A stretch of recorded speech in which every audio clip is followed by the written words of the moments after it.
ఇంట్లో ఉన్న బంగారాన్ని విడిపించి ఆ రోజు ఆన్లైన్ రేటుకే మేము కొంటాం. Sharma gold company. నమస్కారం, సుమన్ టీవీకి స్వాగతం. ఆంగ్ల సంవత్సరం 2025 ఈ నూతన సంవత్సరం ద్వాదశ రాశుల వారికి గ్రహ సంచారం ఎలా ఉంది, ఈ నవగ్రహాలు గోచార రీత్యా ఎటువంటి ఫలితాన్ని అందిస్తున్నాయి, ఈ విషయాలను తెలియజేసేందుకు మనతో పాటు ఉన్నారు ప్రముఖ జ్యోతిష్య, వాస్తువేదిక్ మరియు దేవి ఉపాసకురాలు అయినటువంటి శ్రీమతి జయప్రద గారు మనతో పాటు ఉన్నారు.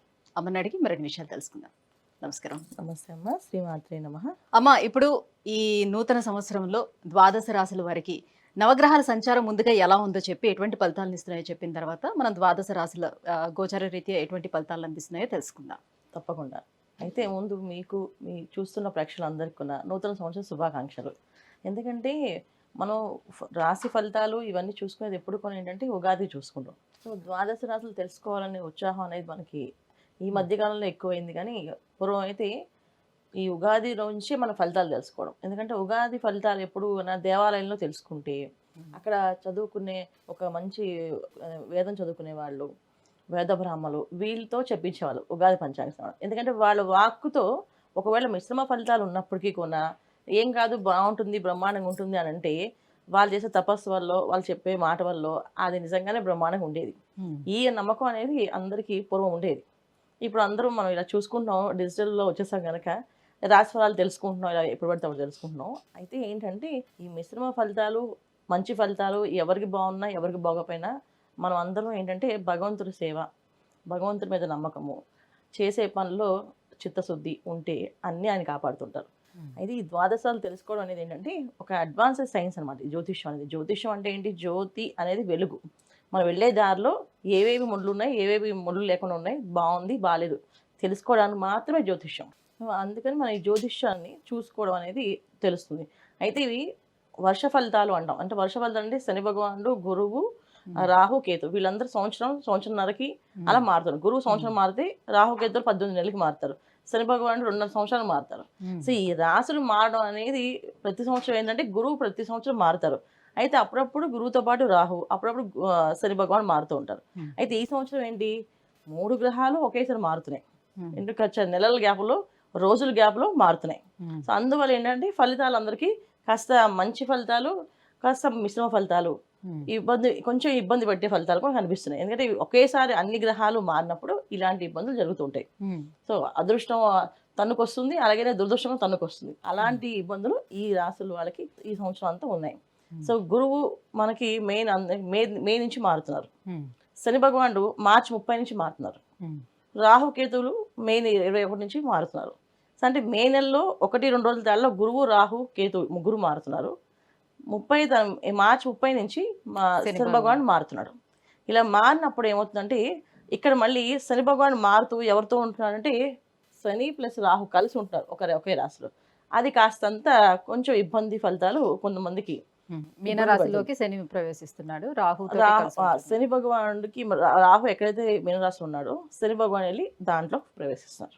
మేము అంటే మార్చి 30 నుంచి అంటే ఒక నెల రోజుల పాటు శని రాహులు కలిసి ఉంటున్నారు. అదొక కొంచెం గోచారంలో కాస్తంత ఇబ్బంది. తర్వాత రాహు మారుతాడు, మళ్ళీ కుంభంలోకి వెళ్తాడు. ఒక నెల రోజులే, మే రోజు రాహు మారుతున్నాడు, మార్చిలో శని భగవాన్ మారుతున్నాడు.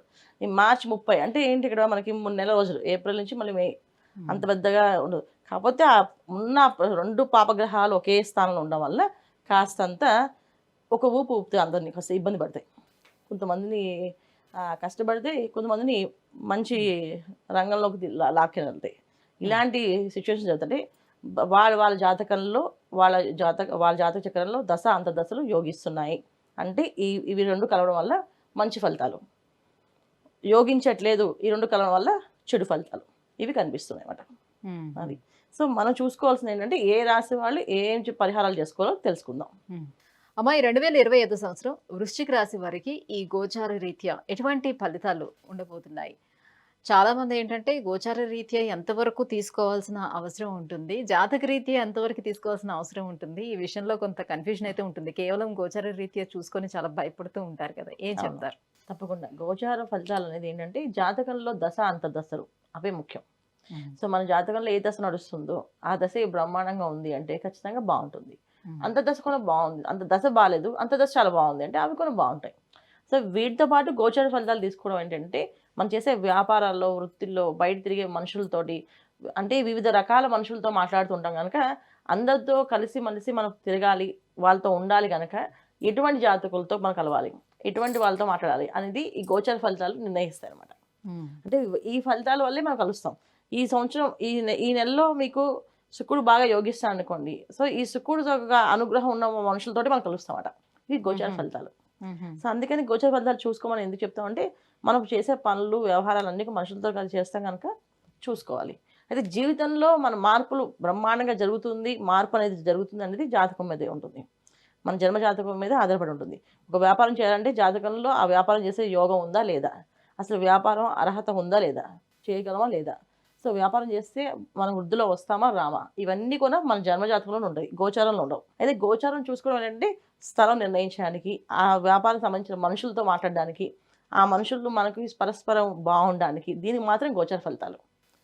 తర్వాత ఇంకోటి అండి, చాలా మంది ఏంటంటే ఒకే అక్షరంతో రాశులు చూసుకుంటుంటారు. సో ఒకే పేరు ఉంటే మాత్రం అందరికి అవే జీవితం ఎందుకుంటుంది. సో అందరూ ఏంటంటే నాకు డేట్ ఆఫ్ బర్త్ లేదు కనుక మా నామాక్షరంతో మేము ఇద్దరు రాసి అనుకుంటున్నాం అంటే అందరికీ ఒకే అక్షరాలు ఉంటాయి, అందరికి అది ఒకే రకమైన పద్ధతులు, ఒకే రకమైన సిచ్యువేషన్స్ ఉండవు, డిఫరెంట్గా ఉంటాయి. సో గోచార ఫలితాలు అనేది మనకు నక్షత్రం కరెక్ట్గా తెలిస్తే నక్షత్ర ప్రకారంగా ఈ గోచర ఫలితాలు చూసుకోవాలి.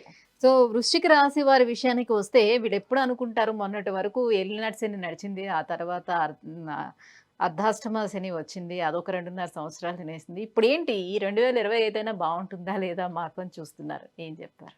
వృశ్చిక రాశి వాళ్ళు చాలా ధైర్యవంతులమ్మా. వాళ్ళు ధైర్యంగా ముందుకెళ్తారు. ఏ పని వచ్చినా, ఎంత కష్టం వచ్చినా మాకు ఇంతే అని చెప్పి చేసుకుంటా వాళ్ళ ధైర్యమే వాళ్ళని కాపాడుతుంది.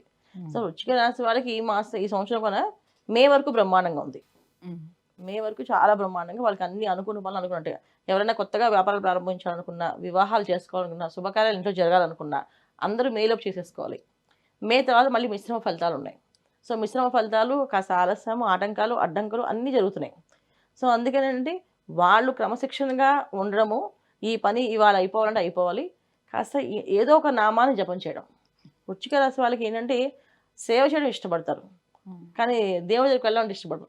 ఆ దేవుడి దగ్గరికి ఏదైనా గుళ్ళో కొన్ని అన్నదానం చేయమంటే అన్నదానం చేయడానికి ఇష్టపడతారు. వీళ్ళు అన్నం అందరికి వడ్డించడం కానీ, అన్ని సర్వీస్ చేయడం కానీ, వాళ్ళందరికీ ఒక లైన్లో పెట్టడం కానీ ఇవన్నీ ఇష్టపడతారు. కానీ దేవుడి దగ్గర ఒక నామం జపం చేయండి అంటే పెద్దగా ఇష్టపడరు. అలా కాకుండా ఈ సంవత్సరం అంతా వీళ్ళు ఒక నామాన్ని కంటిన్యూ జపం చేసుకుంటూ వెళ్తే వీళ్ళకి అన్నీ అనుకూలంగా మారుతాయి. లేకపోతే అర్ధాష్టమ శని భగవానుడు వెళ్ళిపోతూ మళ్ళీ రాహు వస్తున్నారు కదా. సో శని రాహు, అర్ధాష్టమ రాహు. సో పంచమ స్థానంలో శని భగవానుడు అంత యోగించడు. సో ఇంట్లో వాళ్ళతో విరోధాలు, ఇంట్లో వాళ్ళని వీళ్ళు అర్థం చేసుకోకుండా వీళ్ళని తప్పుగా అపార్థాలు చేసుకోవడం, వీళ్ళ మీద నిందలు వేయడం, దూషించడం ఇవన్నీ జరుగుతుంటాయి. సో అందుకని మే వరకు బ్రహ్మాండంగా ఉంది, కానీ మే వరకు అన్ని పనులు, ముఖ్యమైన పనులు అన్నీ కూడా చేసేసుకోవడం. మే తర్వాత నుంచి ఏదో ఒక నామాన్ని చేసుకుంటూ, క్షేత్ర దర్శనం చేసుకుంటూ ఖచ్చితంగా పని చేసుకుంటూ వెళ్తే అవుతుంది. సో నామం కంటిన్యూ ఓం శివాయ గురువే నమః, శివాయ గురువే నమః, శివాయ గురువే నమః అనుకుంటూ ఉంటే గురుబలం పెరుగుతూ ఉంటుంది, పని కూడా ఫాస్ట్గా అవుతుంటాయి. వీళ్ళు నామాన్ని కంటిన్యూ చేసుకుంటూ వెళ్ళాలి. ఇంకా ఎటువంటి క్షేత్రాలని సందర్శించాల్సిన అవసరం ఉంటుంది, ఏ దైవాన్ని ఎక్కువగా ఆరాధన చేయాలి? తప్పకుండా దత్తక్షేత్రాలన్నా, దత్తాత్రేయ క్షేత్రాలు ఏవైతే ఉన్నాయో ఆ క్షేత్రాలకు వెళ్దాం. ప్రతి పౌర్ణమికి, ఈ సంవత్సరం అంతా ప్రతి పౌర్ణమికి క్షేత్రానికి దర్శనానికి వెళ్ళడము, అక్కడ నిద్ర చేయడము, అక్కడ జపం చేయడము, లేదా భజన చేయడము. దత్తాత్రేయ స్వామి గుడిలో ఒక్కొక్క గుడిలో ఒక్కొక్క ఆచారాలు ఉంటాయి, ఆ ఆచారాన్ని పాటించడం. ఇప్పుడు గానగాపురం వెళ్ళామనుకోండి, అక్కడ భిక్షాటన చేయమంటారు. భిక్షాటన చేసి ఆ స్వామివారికి ఇష్టం అంటారు. సో ఒక రోజు భిక్షాటన చేసి ఆ భిక్షాటనలో తినాలి భోజనం. తినడం వల్ల వాళ్ళకి మంచి ఫలితాలు వస్తాయి, ఆ నెలంతా మంచి సత్ఫలితాలు కలిగే అవకాశం ఉంది. అలా ఒక్కొక్క క్షేత్రంలో ఒక్కొక్క పరిహారం, ఒక్కొక్క నియమం ఉంది కదా, చేసుకుంటూ వెళ్తే అన్ని యోగ్యంగా మారుతుంది. ఇది గోచారంలో ఉండే గ్రహస్థితి వీళ్ళకి, వృశ్చిక రాశి వాళ్ళకి. అమ్మ, ఈ 2025 సంవత్సరం వృశ్చిక రాశి వారికి ఎలా ఉండబోతుంది? అంశాన్ని తెలియజేసినందుకు ధన్యవాదాలు. నమస్తే అమ్మా. శ్రీమాత్రే నమః.